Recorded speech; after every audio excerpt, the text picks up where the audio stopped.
భారత అత్యున్నత న్యాయస్థానం అయినటువంటి సుప్రీంకోర్టు ఇటీవల ఎస్సీ వర్గీకరణపై తీర్పునిస్తూ ఎస్సీలను వర్గీకరించి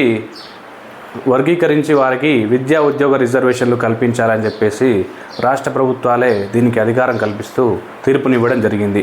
అంటే ఈ వర్గీకరణ ఎవరు చేయాలి?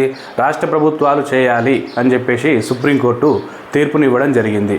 దీనికి సంబంధించి దీని నేపథ్యం గురించి గతంలో ఏర్పాటు చేసిన కమిషన్లు కానీ గతంలో సుప్రీంకోర్టు ఇచ్చిన తీర్పులను కానీ పోటీ పరీక్షల నేపథ్యంలో ఈరోజు మనం తెలుసుకుందాం. సుప్రీంకోర్టు ఏమని ఇచ్చింది? ఉపవర్గీకరణ, ఎస్సీల్లో ఉపవర్గీకరణ రాష్ట్రాలకే అంటే రాష్ట్ర ప్రభుత్వాలే నిర్ణయించాలి. అంటే ఎస్సీల్లో ఏబిసిడి వర్గీకరణ అనేది రాష్ట్ర ప్రభుత్వాలే నిర్ణయించాలని చెప్పి సుప్రీంకోర్టు తీర్పునివ్వడం జరిగింది.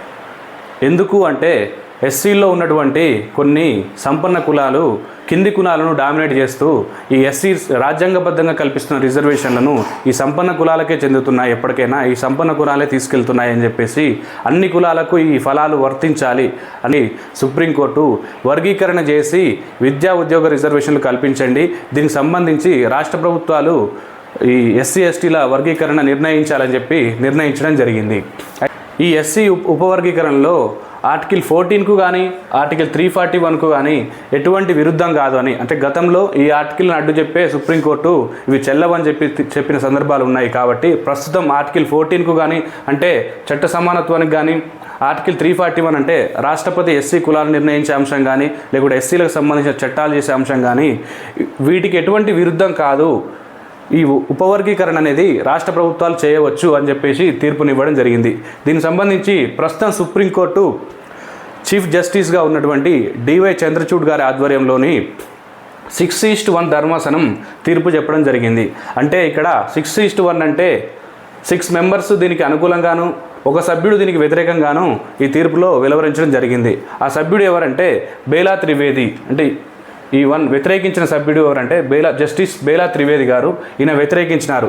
ఎందుకు వ్యతిరేకించినారంటే ఆర్టికల్ 341 ప్రకారం ఎస్సీ కులాలను నిర్ణయించేది భారత రాష్ట్రపతి, ఎస్సీలకు సంబంధించిన చట్టాలు చేసేది భారత పార్లమెంటు అయినప్పుడు ఈ వర్గీకరణ అనేది రాష్ట్రాలు ఏ విధంగా చేస్తాయి అని చెప్పేసి ఈ జస్టిస్ బేలా త్రివేది గారు ఈ తీర్పును వ్యతిరేకించడం జరిగింది. అదేవిధంగా మరొక తీర్పు, అంటే తీర్పు కాదు మరొక అభిప్రాయం ఏముందంటే జస్టిస్ గవాయ్ నేతృత్వంలోని 5 సభ్యుల ధర్మాసనం వారి అభిప్రాయంగా ఒక నిర్ణయం చెప్పినారు.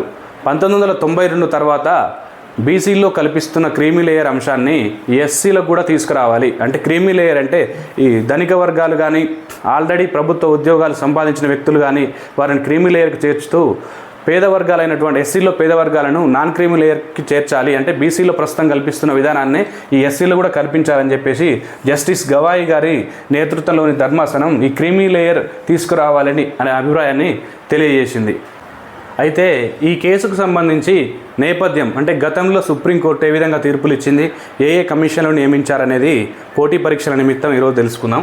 అయితే ఇక్కడ నేపథ్యం వచ్చేసి 1996లో ఈ ఎస్సీ వర్గీకరణ అంశం అనేది ముఖ్యంగా మన ఉమ్మడి ఆంధ్రప్రదేశ్, పంజాబ్, హర్యానా రాష్ట్రాలకు సంబంధించిన విషయాన్ని గుర్తుంచుకోవాలంటే దేశం అంతటికీ వర్తించినప్పటికీ ముఖ్యంగా ఈ వివాదం అనేది ఉమ్మడి ఆంధ్రప్రదేశ్లో అదేవిధంగా పంజాబ్ రాష్ట్రంలోనే ప్రారంభమైందని గుర్తుంచుకోవాలి. ఉమ్మడి ఆంధ్రప్రదేశ్ విషయానికి వస్తే 1995-96 ప్రాంతంలో ఎంఆర్పిఎస్ అధ్యక్షులు మందకృష్ణ మాదిగ గారు ఒక ఉద్యమాన్ని తీసుకొచ్చినారు. ఏ ఉద్యమం? ఎస్సీలో వర్గీకరణ చేయాలి, ఎస్సీలో ఏబిసిడి అని బీసీలో ఏ విధంగా ఉన్నాయో ఎస్సీలో కూడా ఏబిసిడి అనే వర్గీకరణ చేయాలంటూ మందకృష్ణ మాదిగ గారు రాష్ట్ర వ్యాప్తంగా ఉద్యమాన్ని నిర్వహించినారు.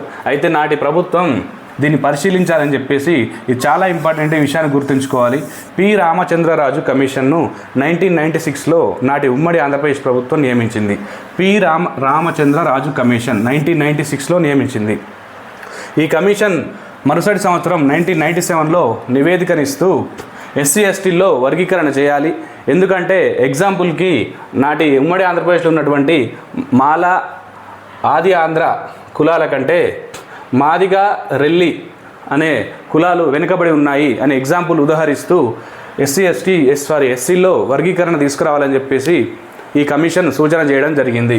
దాని తరువాత 2000 సంవత్సరంలో ఆంధ్రప్రదేశ్ రామచంద్రరాజు కమిషన్ సూచనల ఆధారంగా 2000 సంవత్సరంలో ఏపీ రిజర్వేషన్ యాక్ట్ను 2000 ఇయర్లో ఉమ్మడి ఆంధ్రప్రదేశ్ రాష్ట్ర ప్రభుత్వం తీసుకురావడం జరిగింది.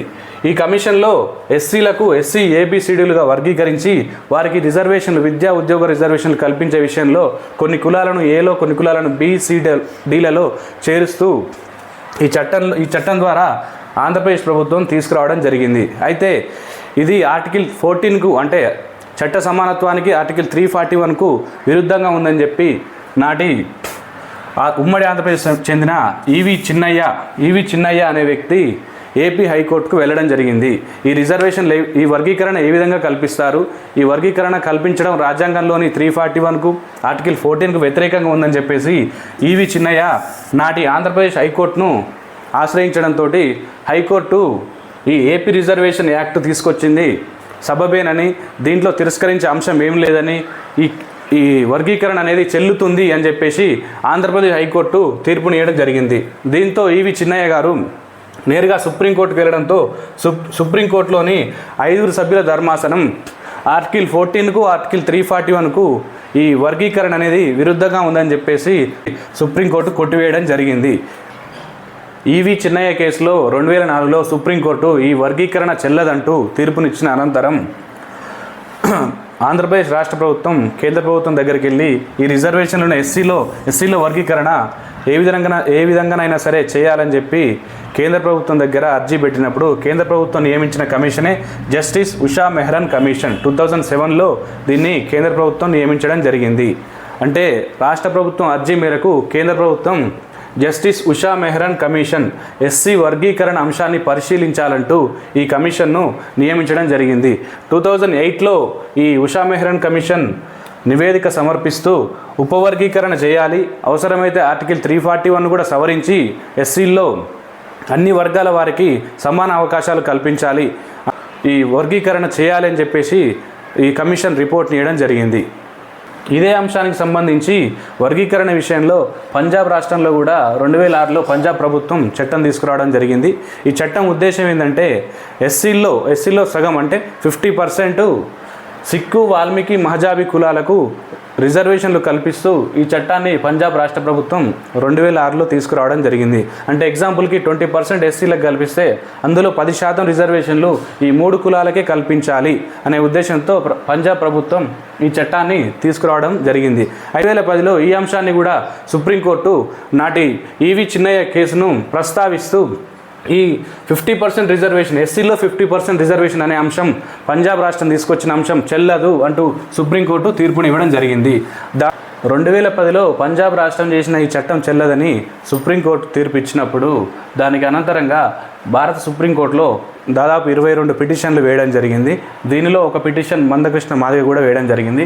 ఈ పిటిషన్లను పరిశీలిస్తూ ప్రస్తుత chief justice of India D Y Chandrachud ఆధ్వర్యంలోని ధర్మాసనం ఇటీవల ఈ తీర్పునిస్తూ ఎస్సీల్లో వర్గీకరణ చేసి అందులో ఉన్న ఉపకులాలకు అందరికీ సమాన న్యాయం కల్పించాలి, అందరికీ సమాన ఫలాలు అందించాలంటూ ఈ 6:1 అనే ధర్మాసనం తీర్పునిస్తూ ఎస్సీ వర్గీకరణ అనేది రాష్ట్ర ప్రభుత్వాలకు కల్పిస్తూ ఈ అంశాన్ని తీర్పునివ్వడం జరిగింది. కాబట్టి గుర్తుంచుకోవాలి.